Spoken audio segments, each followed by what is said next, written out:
கண்ணனே வாடாவா.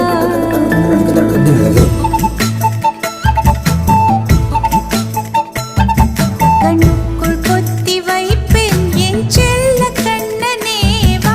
தித்தித்த ஜதிக்குள் என்னோடு ஆடவா.